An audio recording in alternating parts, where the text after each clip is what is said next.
Hello friends, welcome to my channel Mastaki Pathshala where you learn English better through Bengali যেখানে তোমরা ইংরেজি শিখবে বাংলায় অনেক বেটার ভাবে। আজকে আমরা West Bengal SSC group C যে পরীক্ষা হতে চলেছে সেই পরীক্ষার ইংলিশ প্রিপারেশনের জন্য মক টেস্ট সিরিজের আজকে 8th মক টেস্ট সলভ করব। তোমরা আমাকে বারবার রিকোয়েস্ট করছো কোয়েশ্চেনের সংখ্যা বাড়ানোর জন্য, তাহলে তোমাদের প্র্যাকটিসটা ভালো হবে। তাই আজকে মক টেস্টে আমি 20টা কোয়েশ্চেন এখানে রাখা হয়েছে। যদি তোমাদের পরীক্ষাতে 15টা কোয়েশ্চেন আসবে, বাট তোমাদের রিকোয়েস্ট রাখার জন্য আজকে মক টেস্টে 20টা কোয়েশ্চেন্স এর একটা সেট নিয়ে আসা হয়েছে। আশা করছি প্রত্যেকটা মক টেস্ট তোমরা দেখছো, ফলো করছো, বাড়িতে প্র্যাকটিস করছো। এছাড়াও টপিক ওয়াইজ যে ক্লাসেসগুলো নিয়ে আসা হচ্ছে গ্রামারের উপরে, ভোক্যাবস এর উপরে, সেগুলো তোমরা অবশ্যই ফলো করতে থাকো। সামনেই তোমাদের গ্রুপ সি পরীক্ষার পাশাপাশি পিএসসি ক্লার্কশিপ পরীক্ষা মেন্স রয়েছে, ডাব্লিউবিপি এসআই মেন্স পরীক্ষা রয়েছে, কনস্টেবলের পরীক্ষা রয়েছে। প্রত্যেকটা পরীক্ষার জন্যই প্রিপারেশন করানোর জন্য বিভিন্ন ক্লাসেস নিয়ে আসা হচ্ছে। তাই ক্লাসগুলো অবশ্যই তোমরা রেগুলারলি ফলো করো এবং আমি আশা করব এখান থেকে তোমরা অনেক কিছু শিখতে পারবে যেগুলো তোমাদের পরীক্ষায় তোমাদেরকে হেল্প করবে। তাহলে শুরু করছি আজকে mock test. First question, underline করা শব্দটার অ্যান্টোনিম তোমাকে লিখতে হবে। We should plan our actions judiciously before going to war. বলা হচ্ছে we should plan our actions, আমাদের কাজকর্মগুলোকে আমাদের প্ল্যান করতে হবে যাতে করে জুডিশিয়াসলি আমরা কাজগুলো করতে পারি। অর্থাৎ আমাদের প্ল্যান করা উচিত যাতে আমরা আমাদের কাজগুলো জুডিশিয়াসলি করতে পারি বিফোর গোয়িং টু ওয়ার, যুদ্ধে যাবার আগে। সো এই জুডিশিয়াসলি শব্দটার তোমাকে মিনিংটা জানতে হবে। দেখো, জুডিশিয়াসলি শব্দটার অর্থ হচ্ছে ওয়াইজলি বা বিচক্ষণতার সঙ্গে, বিচক্ষণতার সঙ্গে, ঠিক আছে, বা বলতে পারো প্রুডেন্টলি। প্রুডেন্টলি মানে বিচক্ষণতার সাথে তুমি কোনো কাজ করছো, সব দিক বিচার বিবেচনা করে তুমি কোনো কাজ করছো। এবার এটার অ্যান্টোনিম কি হবে? অপশনস আর irrelevant, irreverent, irritatingly, irrational. irrelevant, relevant মানে প্রাসঙ্গিক, irrelevant মানে অপ্রাসঙ্গিক, এটা সঠিক উত্তর হবে না। reverent মানে হচ্ছে তুমি কাউকে সম্মান করছো, রেসপেক্ট করছো। irreverent মানে হচ্ছে তুমি কাউকে ডিসরেসপেক্ট করছো, ডিসরেসপেক্ট করছো, ঠিক আছে। তাহলে এটাও কিন্তু সঠিক উত্তর হচ্ছে না। ইরিটেটিংলি অর্থাৎ তুমি কাউকে বিরক্ত করছো, কাউকে অ্যানয় করছো, এটাও সঠিক উত্তর হবে না। রাইট আনসার হবে অপশন 4, ইরাশনাল, অর্থাৎ বলতে পারো অযৌক্তিক ভাবে। অর্থাৎ তুমি কোনো যুক্তিকতা দিয়ে তুমি কোনো বিচার বিবেচনা করে কাজ করছো না, তখন তাকে বলা হয় ইরাশনাল। রেশনাল মানে হচ্ছে যুক্তি, আর ইরাশনাল মানে তুমি অযৌক্তিক ভাবে কাজ করছো, তার মানে বিচক্ষণতার সঙ্গে কাজ করছো না। সো জুডিশিয়াসলির অপোজিট হবে option 4, irrational. Next question, the following sentence has been split into 4 segments. Identify the segment that contains an error. একটা সেন্টেন্সকে 4টে পার্টে বিভক্ত করা হয়েছে, তোমাদের বলতে হবে কোন পার্টে ভুল রয়েছে, গ্রামাটিক্যাল এরর রয়েছে। The principal gave off the prizes to the winners on Republic Day. Principal কি করলো? তিনি প্রাইজগুলো ডিস্ট্রিবিউট করলেন উইনার্সদের মধ্যে অন রিপাবলিক ডে, প্রজাতন্ত্র দিবসে। ভুল দেখো, এখানে একটা ফ্রেজাল ভার্বের ভুল আছে। যখন বলছে গেভ আপ, গেভ আপ মানে হচ্ছে কোনো কিছু ত্যাগ করা, কোনো কিছু আশা ত্যাগ করা, কোনো কিছু ছেড়ে দেওয়া। এক্ষেত্রে কিন্তু গেভ আপ হচ্ছে না, প্রাইজগুলো তিনি বিতরণ করছেন, তাই গেভ আপ হবে না, এখানে হবে গেভ অ্যাওয়ে। গেভ অ্যাওয়ে অর্থাৎ প্রাইজগুলোকে ডিস্ট্রিবিউট করা, প্রাইজগুলোকে বিতরণ করা বা ডিস্ট্রিবিউট করা। তাই সঠিক উত্তর হবে গেভ অ্যাওয়ে। এক্ষেত্রে রাইট আনসার ইজ অপশন 4, কারণ এখানে ফ্রেজাল ভার্বটা ভুল আছে, গেভ আপ নয়, গেভ অ্যাওয়ে। সো সঠিক উত্তর হবে অপশন 4। কোয়েশ্চেন নাম্বার 3, অ্যান্টোনিম লিখতে দেওয়া হয়েছে সিনথেটিক শব্দটার। দেখো, সিনথেটিক মানে হচ্ছে যেটা কৃত্রিম ভাবে তৈরি করা হয়েছে কিছু, ঠিক আছে, আর্টিফিশিয়ালি তৈরি করা হয়েছে যেটা, তাকে বলা হচ্ছে সিনথেটিক। এটার অ্যান্টোনিম কি? Option 1 natural, option 2 processed, option C artificial, option 4 imitation. দেখো অপশন 4 যেটা বলছে ইমিটেশন বা নকল করা, ঠিক আছে, নকল করা, এটা কিন্তু কৃত্রিম ভাবে তৈরি করা, নকল করছে একটা, এটা সঠিক হবে না। আর্টিফিশিয়াল, কৃত্রিম, এটা সিনোনিম হচ্ছে, এটাও সঠিক উত্তর হবে না। তারপর বলছে প্রসেসড, প্রসেসড মানেও কিন্তু কোনো একটা পদ্ধতি মেনটেন করে সেটাকে তৈরি করা হচ্ছে, যেটা ন্যাচারালি তৈরি হচ্ছে না, সেটাও সিনোনিম হয়ে যাচ্ছে আর্টিফিশিয়ালি তৈরি করা হচ্ছে, এটাও সঠিক উত্তর হবে না। রাইট আনসার হবে অপশন 1 ন্যাচারাল বা প্রাকৃতিক। তাহলে সিনথেটিক মানে যদি হয় কৃত্রিম, তাহলে এটার অ্যান্টোনিম হচ্ছে ন্যাচারাল বা প্রাকৃতিক। Option 1 is the correct answer. Next question, select the correct indirect or direct form of the given sentence। অর্থাৎ ন্যারেশন চেঞ্জ করতে দেওয়া হয়েছে। He said, oh how I would have loved to visit Kashmir this year। সে বলল যে আহা আমি কতটাই না ভালোবাসবো এই বছর কাশ্মীর যেতে, এই বছর কাশ্মীর ভিজিট করতে আমার কতই না ভালো লাগবে। I would have loved, ঠিক আছে। দেখো এখানে ন্যারেশন চেঞ্জ করতে দেওয়া হয়েছে, ডিরেক্ট স্পিচে আছে, তোমাকে সেখান থেকে ইনডাইরেক্ট স্পিচে যেতে হবে। এবার দেখো অপশন 4 বলছে হি সেড। প্রথম কথা ও হাউ, এটা কিন্তু একটা এক্সক্লামেটরি সেন্টেন্স, এক্সক্লামেটরি সেন্টেন্স। এবার সেক্ষেত্রে আমরা সেড দিয়ে কিন্তু কথাটা বলি না ন্যারেশন চেঞ্জ করার সময়, এটা একটা ভুল। দ্বিতীয় কথা এখানে উড হ্যাভ আছে, সেখানে উইল হ্যাভ এরকম হবে না, ঠিক আছে, উডটাকে তুমি উইল করতে পারবে না ইনডাইরেক্টে, এটা ভুল হচ্ছে। অপশন 3 তে বলছে হি এক্সক্লেমড, সে এক্সক্লেম করলো, সে বিস্ময় প্রকাশ করলো, হাউ আই উড হ্যাভ। প্রথম কথা তো হি যখন নিজের কথা বলছে তখন আইটা হবে না, এটা হি হওয়া উচিত ছিল। তারপর হাউ দিয়ে হবে না, কারণ আমাকে এখানে দ্যাট দিয়ে সেন্টেন্সটা লিখতে হবে এবং হাউটা কিন্তু আমরা চেঞ্জ করব, সুতরাং এটাও ভুল হচ্ছে। অপশন 2 তে বলছি এক্সক্লেম দ্যাট, দ্যাটের পর আবার হাউ লিখেছে, তাহলে এটাও কিন্তু ভুল হচ্ছে। হাউ আমরা এক্সক্লামেটরি সেন্টেন্সে লিখি, কিন্তু যখন ওটা আমরা ইনডাইরেক্টে নিয়ে যাব তখন হাউটা তুলে দেওয়া হয়, ঠিক আছে, এবং সেক্ষেত্রে আমরা গ্রেট বা ভেরি এরকম কিছু কিছু শব্দ ব্যবহার করি, সুতরাং অপশন 2 টাও ভুল হচ্ছে। একমাত্র অপশন 1 রইল, তাই অপশন 1 হবে সঠিক উত্তর। কি বলছে হি এক্সক্লেমড, সে বিস্ময় প্রকাশ করলো, দ্যাট যে আইটা অবশ্যই হি হবে। এবার দেখো এই যে উড, কুড, শুড এগুলো কিন্তু চেঞ্জ হয় না, এগুলো যেমন ছিল তেমনই থাকবে ইনডাইরেক্টের ক্ষেত্রেও, সুতরাং উড হবে তাই, হ্যাভ যেটা ছিল সেটাই হবে। এবারে এই যে হাউ আছে, হাউটা চেঞ্জ করে এখানে রিয়েলি বসানো হয়েছে, রিয়েলি বসানো হয়েছে।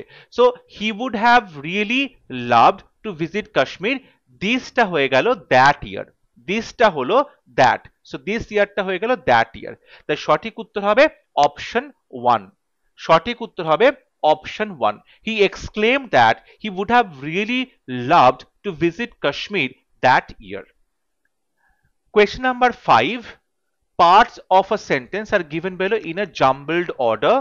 Arrange the parts in the correct order to form a meaningful sentence.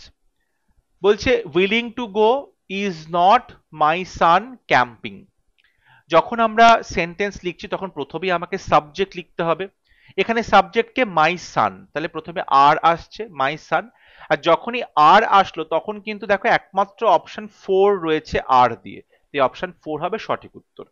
এখানে মাই সান, তারপরে কি আছে, ভার্ব আসবে is, my son is not, তারপরে কি আছে ক্যাম্পিং, কারণ এটা মেইন ভার্ব আছে, ইজটা তোমার হেল্পিং ভার্ব আছে, কন্টিনিউয়াস টেন্স আছে, so my son is not camping.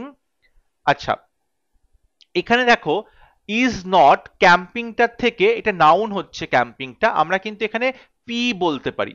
Is not willing, এটাও কন্টিনিউয়াসলি হচ্ছে, ইজ নট উইলিং টু গো, তাহলে প্রথমে আর এর পরে কিউ আসছে, তারপরে পি এবং তারপরে উইলিং টু গো, কোথায় যাবে, ক্যাম্পিং করতে, এটা জিরান্ট নাউন হিসেবে ব্যবহৃত হচ্ছে, তো তারপরে এস আসছে, সো অপশন 4 হবে রাইট আনসার, আর Q P S, my son is not willing to go camping. Question number 6 বলা হচ্ছে প্যাসিভ ভয়েসে চেঞ্জ করতে হবে, ভয়েস চেঞ্জ দেওয়া আছে। They have built a new bridge across the river, তাহলে দে এটা সাবজেক্ট, হ্যাভ বিল্ট ভার্ব, আর new bridge এটা অবজেক্ট। এবারে আমাকে দেখতে হবে টেন্সটা কি আছে, কারণ আমরা প্যাসিভ ভয়েসে বা ভয়েস চেঞ্জের ক্ষেত্রে টেন্সের পরিবর্তন করি না। এখানে হ্যাভ বিল্ট আছে মানে এটা প্রেজেন্ট পারফেক্টে আছে, এটা প্রেজেন্ট পারফেক্ট টেন্সে আছে, তাহলে আমাকে আনসারটা প্রেজেন্ট পারফেক্ট টেন্সে লিখতে হবে। এবার দেখো বলছে the river has been built.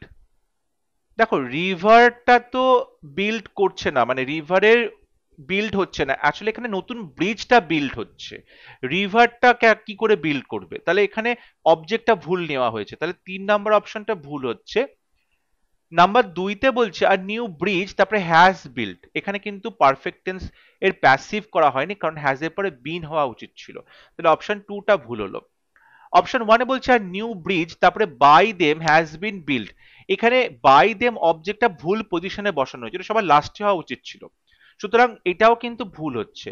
তাই সঠিক অপশন 4 আর নিউ ব্রিজ, এবং যেহেতু ব্রিজটা সিঙ্গুলার তাহলে আমরা এখানে পারফেক্টলি হ্যাজ বসাবো, এবং এখানে যেহেতু প্যাসিভ তাই এখানে বিন বসানো হবে, এবং তারপরে ভার্বের third form build, so has been build across the river by them, এখানে দেটা অবজেক্টে দেম হয়ে গেল, সো অপশন 4 হবে right answer. A new bridge has been built across the river by them. Question number 7. Parts of a sentence are given below in jumbled order. তোমাকে সঠিকভাবে সাজিয়ে একটা meaningful sentence তৈরি করতে হবে। প্রথমে বলছে false news websites spreading propaganda about politics thrive because the advertisements and politicians and social networking sites make a lot of money. দেখো বিষয়টা হচ্ছে তোমাকে প্রথমেই কিন্তু একটা সাবজেক্ট খুঁজতে হবে, সাবজেক্ট খুঁজতে হবে। এখানে দেখো মেক এ লট অফ মানে টাকা তৈরি করে, কোনো সাবজেক্ট নেই, and social networking sites subject নেই, থ্রাইভ এটা একটা ভার্ব দিয়ে শুরু হচ্ছে, স্প্রেডিং প্রোপাগান্ডা অ্যাবাউট পলিটিক্স মানে পলিটিক্স সম্পর্কে প্রোপাগান্ডা ছড়ায়, এটাও কিন্তু কোনো সাবজেক্ট হচ্ছে না সেই অর্থে, কারণ এখানে দেখো প্রত্যেকটা অপশনে এ দিয়ে শুরু হয়েছে, তাই অবশ্যই এ তোমার সাবজেক্ট, অর্থাৎ ফলস নিউজ ওয়েবসাইটস এটা তোমার সাবজেক্ট, ঠিক আছে। এবং আর একটা দেখো এখানে আর একটা সাইটের কথা বলছে সোশ্যাল নেটওয়ার্কিং সাইটস, তাহলে এ এবং ডি এটা পাশাপাশি বসবে এবং এটা পুরোটাই একটা সাবজেক্ট হবে। যে ফলস নিউজ ওয়েবসাইট, যে ওয়েবসাইটগুলোতে ফলস নিউজ স্প্রেড করা হয়, এবং যে সোশ্যাল নেটওয়ার্কিং সাইটস আছে, তাহলে এ এবং ডি পাশাপাশি বসলো, ঠিক আছে। তাহলে এইগুলো কিন্তু তোমার সাবজেক্ট হলো, একটা প্লুরাল সাবজেক্ট হলো। এরপরে অবশ্যই একটা ভার্ব দরকার, ভার্ব দেখে এখানে থ্রাইভ আছে, এগুলোর খুব বাড়ন্ত, তাহলে এখানে কিন্তু সি আসছে, এরপরে ডি এবং তারপরে সি আসছে। আমরা দেখো সুতরাং এখানে অপশন 2 এবং 4 বাদ হয়ে গেল, অপশন 1-এ এ আর ডি আছে, অপশন 3-তে এ আর ডি আছে। এবার অপশন 1-এ এ আর ডি এর পরে ই আছে, make a lot of money, make a lot of money অনেক টাকা পয়সা তারা উপার্জন করে, যদি আমরা এগুলোর পরে ই বসাই অনেক টাকা পয়সা উপার্জন করে, তারপরে কি সি আছে থ্রাইভ বিকজ, দেখো অনেক টাকা পয়সা উপার্জন করে, এখানে কিন্তু একটা ভার্ব আছে, আবার থ্রাইভ একটা ভার্ব আসছে, তাহলে পরপর দুটো ভার্ব দিয়ে তো এরকম ভাবে সেন্টেন্স লেখা যাবে না, কোনো অ্যান্ড নেই কিছু নেই, সো আমরা কিন্তু এডির পরে ইটা বসাতে পারছি না, তাহলে একমাত্র অপশন 3 সেটা সঠিক হবে, এডির পরে সি বসাতে হবে, যে এই ওয়েবসাইটস গুলো থ্রাইভ করে বারবারন্ত বিকজ, কারণ দি অ্যাডভার্টাইজমেন্টস এন্ড পলিটিশিয়ানস, অ্যাডভার্টাইজমেন্টস এবং পলিটিশিয়ান তারা কি করছে, মেক, তারা কি করছে দেখো স্প্রেডিং প্রোপাগান্ডা বা পলিটিক্স, তারা পলিটিক্স সম্পর্কে প্রোপাগান্ডা ছড়িয়ে make a lot of money অনেক টাকা পয়সা তারা উপার্জন করছে। অর্থাৎ এই যে ফলস নিউজ ওয়েবসাইটস রয়েছে এবং সোশ্যাল নেটওয়ার্কিং সাইটস রয়েছে সেগুলো থ্রাইভ, সেগুলো খুব ফুলে ফেপে উঠেছে বারবারন্ত, কারণ অ্যাডভার্টাইজমেন্টস এবং পলিটিশিয়ানস তারা spreading propaganda about politics, politics সম্পর্কে তারা বিভিন্ন প্রোপাগান্ডা ছড়ানোর ফলে make a lot of money, কারণ এখানে একটা আমরা সাবজেক্ট পেলাম অ্যাডভার্টাইজমেন্টস এন্ড পলিটিশিয়ানস, তার ভার্বটা হচ্ছে make a lot of money অনেক টাকা পয়সা উপার্জন করে, সুতরাং অপশন 3 হবে right answer. Next question, antonym of the word in the brackets to fill in the blank. এই যে ব্র্যাকেটে অ্যান্টোনিম আছে সেটা দিয়ে তোমাকে fill in the blanks করতে হবে। The chef requires dash vegetables for the salad. স্যালাডের জন্য শেফের প্রয়োজন ভেজিটেবলস, এখানে দেওয়া আছে স্টেল, স্টেল মানে হচ্ছে যেটা নষ্ট হয়ে গেছে, খারাপ হয়ে গেছে, বাজে হয়ে গেছে, সেই রকম স্টেল, ঠিক আছে, নষ্ট বা বাজে হয়ে যাওয়া। তাহলে তার অপোজিট কি হবে?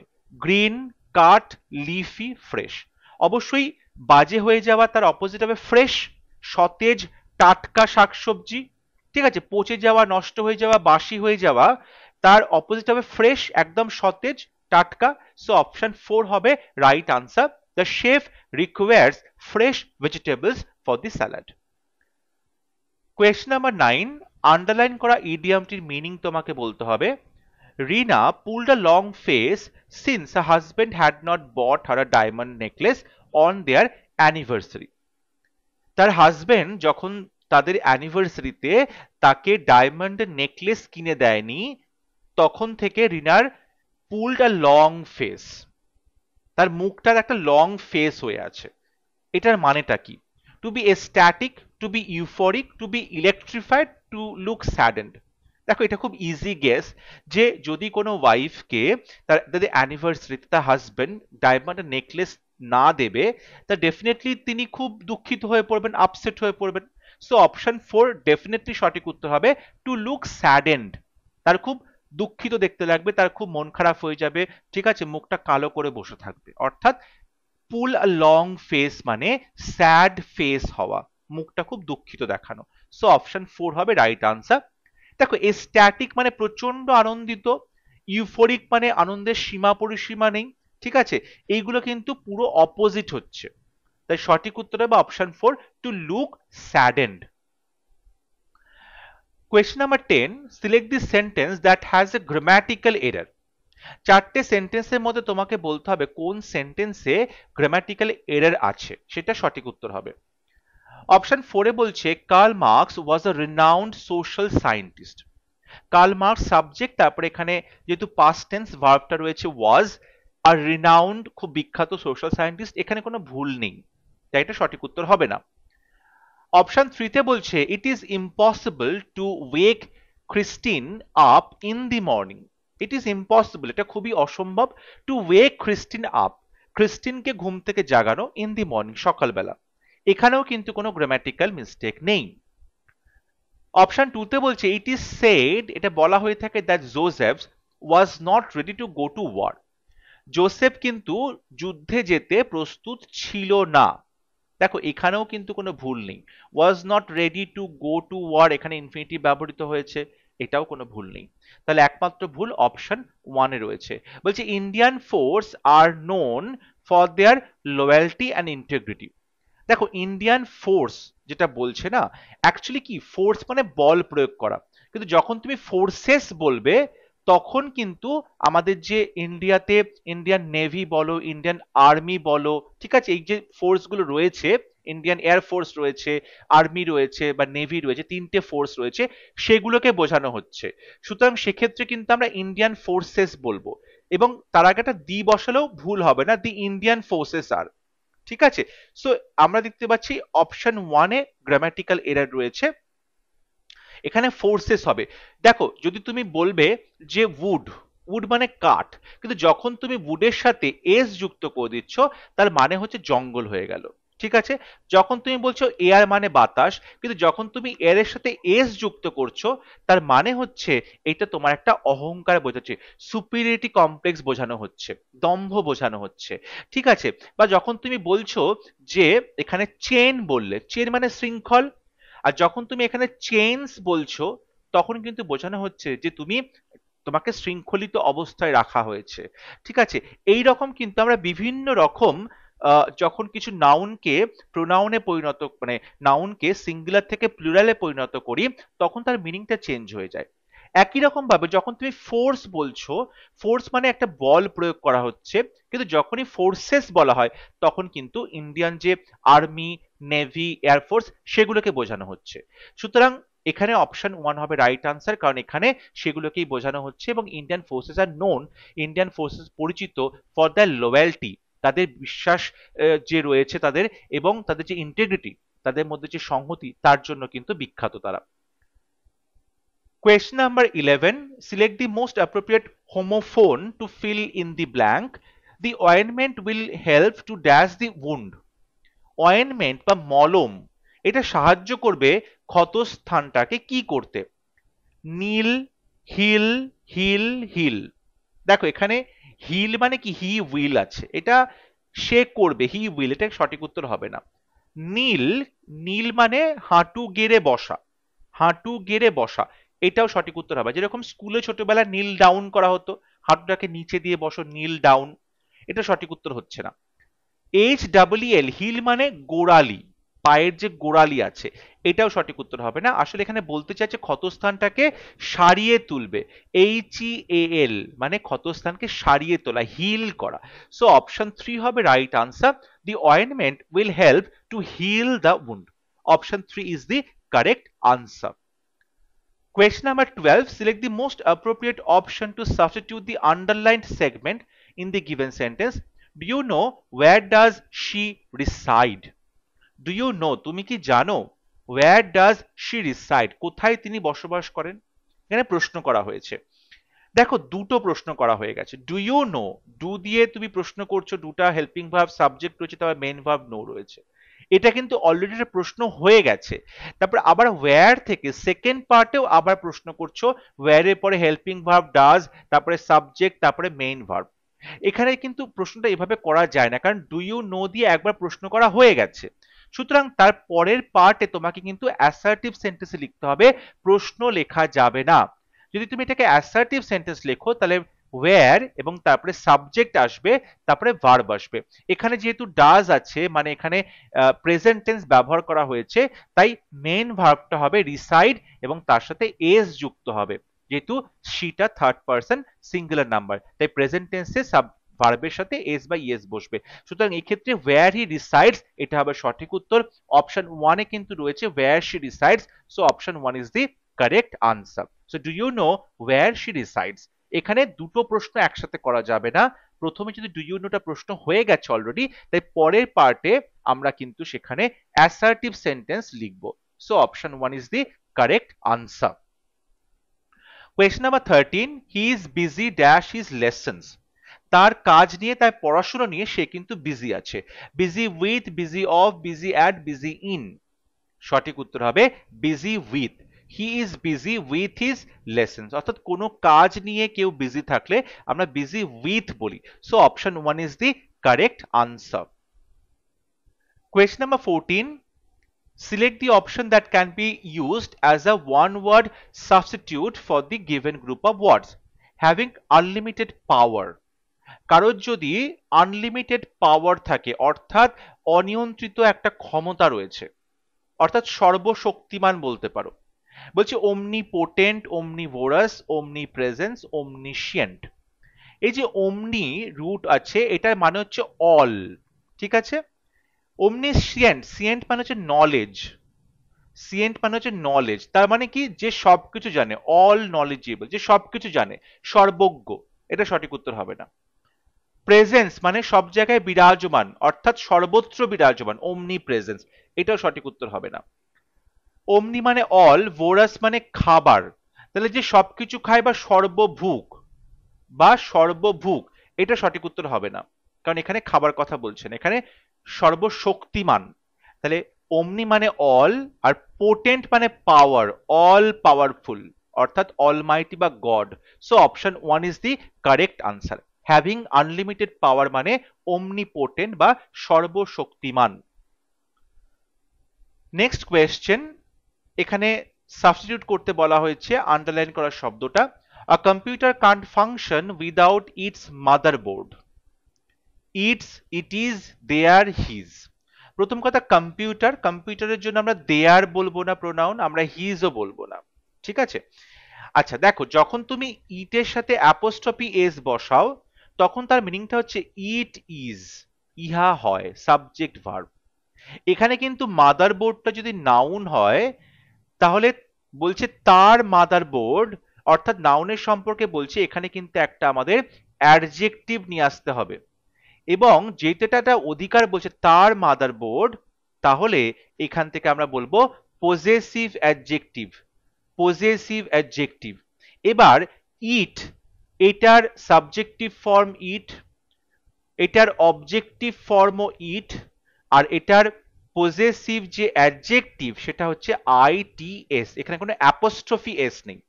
আইটিএস মানে এটা হচ্ছে পজেসিভ অ্যাডজেক্টিভ, অর্থাৎ ইটস মাদারবোর্ড যেটা রয়েছে এখানে আইটি অ্যাপোস্ট্রফি এস আছে, এটা অ্যাপোস্ট্রফি এস হবে না, সঠিক হবে আইটিএস। ইটস মানে ইহার মাদারবোর্ড। আ কম্পিউটার কান ফাংশন, কম্পিউটার কাজ করতে পারবে না উইদাউট ইটস মাদারবোর্ড, এটার মাদারবোর্ড ছাড়া। এটা বলতে কম্পিউটারকে মিন করছি প্রোনাউন, তাই এখানে আমরা কিন্তু পজেসিভ অ্যাডজেক্টিভ বসাচ্ছি ইটস মানে ইহার। So option 1 is the correct answer. Question number 16. Synonym of the underlined word. A period of free outdoor play can provide a very necessary respite from the bustle of the day. A period of free outdoor play. অর্থাৎ তুমি মুক্তভাবে যখন তুমি বাইরে খেলা করছো, outdoor play করছো, যে সময়টা, সেই সময়টা ক্যান প্রোভাইড, সেই সময়টা তোমাকে দিতে পারে আ ভেরি নেসেসারি রেসপাইট, খুব প্রয়োজনীয় একটা respite from the bustle of the day, সারাদিনের যে ব্যস্ততা সেখান থেকে। রেসপাইট মানে কি?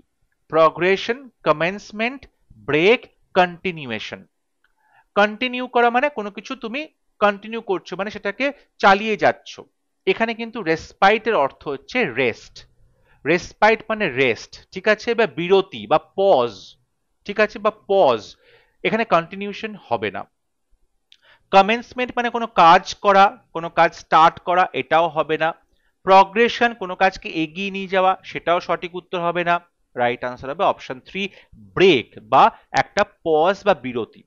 অর্থাৎ রেসপাইট মানে তুমি বিরতি নিচ্ছ, রেস্ট করছো, বিশ্রাম করছো, কাজ থেকে তুমি ব্রেক নিয়েছো। সো অপশন 3 হবে রাইট আনসার। রেসপাইটের সিনোনিম হচ্ছে break. Question number 17, appropriate synonym mellifluous. Mellifluous কথাটার অর্থ কি? অপশনস আর cacophonous, loud, musical, distinct. Mellifluous মানে হচ্ছে খুব সুরেলা, মানে সোনোরাস, সুরেলা, ঠিক আছে, খুব সুর করে সুন্দর করে কথা বলা হচ্ছে। ক্যাকোফোনাস মানে একটা বেসুরো আওয়াজ, এটা পুরোপুরি অ্যান্টোনিম হচ্ছে। ক্যাকোফোনাস মানে বেসুরো আওয়াজ, এটা সঠিক হবে না। লাউড মানে খুব জোরে জোরে কথা বলা, এটা সঠিক উত্তর হবে না। ডিস্টিংক্ট মানে খুব স্পষ্ট করে কথা, এটা সঠিক উত্তর হবে না। রাইট আনসার হবে অপশন 3 মিউজিক্যাল বা সুরেলা। মিউজিক্যাল বা সুরেলা। So option 3 is the right answer. Mellifluous মানে অনেক সময় বলা হয় না তার গলাতে খুব মেলিফ্লুয়াস, তার টোনটা খুব সুরেলা, musical. So option 3 is the right answer. Question number 18 বলা হচ্ছে কারেক্ট স্পেলিং দিয়ে ফিল ইন দি ব্ল্যাঙ্ক করতে। হিরেন loves to use dash words while writing anything. কোনো কিছু লেখার সময় হিরেন পছন্দ করে ব্যবহার করতে, কি ব্যবহার করতে, কি রকম শব্দ? কলোকুয়াল। দেখো কলোকুয়াল শব্দটা 4টে বানান আছে, বলতে হবে কোনটা সঠিক। দেখো কলোকুয়াল মানে হচ্ছে চলতি শব্দ। আমরা যে প্রত্যেক দিনের কথাবার্তায় যে শব্দ ব্যবহার করি তাকে বলা হয় চলতি ভাষা, ঠিক আছে, প্রাত্যহিক জীবনে যে কথা বলি, কলোকুয়াল ল্যাঙ্গুয়েজ। কলোকুয়ালের যে সঠিক বানান সেটা হচ্ছে অপশন 1 এ রয়েছে colloquial, C O double L O Q U I A, colloquial, Q U I A L. So option 1 is the right answer, কারণ কলোকুয়াল মানে হচ্ছে চলতি ভাষা। কোয়েশ্চন নাম্বার 19, অ্যাপ্রোপ্রিয়েট ভার্ব কিংবা ভার্ব ফ্রেজ দিয়ে ফিল ইন দি ব্ল্যাঙ্ক করতে বলা হয়েছে। They dash the house for the past 2 months. গত 2 মাস ধরে তারা তাদের বাড়িতে কি করছে, and it is finally starting to look fantastic, এবং শেষ পর্যন্ত এটা দেখতে সুন্দর লাগছে। They has renovated, have been renovating, were renovating, will renovate. প্রথম কথা, পাস্ট কিছু মাস ধরে একটা কাজ চলছে, সেক্ষেত্রে আমরা কিন্তু এখানে বসাবো present perfect continuous. Present perfect continuous tense. কিছুদিন ধরে অতীতকালে শুরু হয়ে বর্তমানেও চলছে, কিছু সময় ধরে কোনো কাজ চললে আমরা সেক্ষেত্রে প্রেজেন্ট পারফেক্ট কন্টিনিউয়াস টেন্স বলি। সেক্ষেত্রে সঠিক উত্তর হবে অপশন 2, দে হ্যাভ বিন রেনোভেটিং। তারা রেনোভেট করছে, they have been renovating. So option 2 is the right answer. দেখো এখানে দের পরে হ্যাজ আছে, যদি এটা পারফেক্ট টেন্সও হতো দের পরে হ্যাজ তো হয় না, হ্যাভ হওয়া উচিত, তাই এটা ভুল হচ্ছে, ঠিক আছে। অপশন 4 এ বলছে দে উইল রেনোভেট, তারা রেনোভেট করবে, ফিউচার টেন্স হচ্ছে, কিন্তু গত 2 মাস ধরে রেনোভেট করছে, তাহলে ফিউচারেও হবে না, তাই অপশন 1 এবং 4 ইজিলি বাদ হয়ে গেল। অপশন 3 তে বলছে ওয়্যার রেনোভেটিং, তারা রেনোভেট করছিল, এটা কিন্তু পাস্ট কন্টিনিউয়াস হয়ে গেল। গত 2 মাস ধরে যখন কাজটা করছিল তখন পাস্ট কন্টিনিউয়াস হবে না, প্রেজেন্ট পারফেক্ট কন্টিনিউয়াস হবে। So option 2 is the right answer. এবং আজকে মক টেস্টের লাস্ট কোয়েশ্চেন, একটি ইডিয়াম দেওয়া আছে, তার মিনিং বলতে হবে hit the roof. Hit the roof মানে কি, অর্থাৎ ছাদে গিয়ে আঘাত করছে। টু ডিস্ট্রাক্ট আ বিল্ডিং, বিল্ডিংকে ডিস্ট্রাক্ট করা।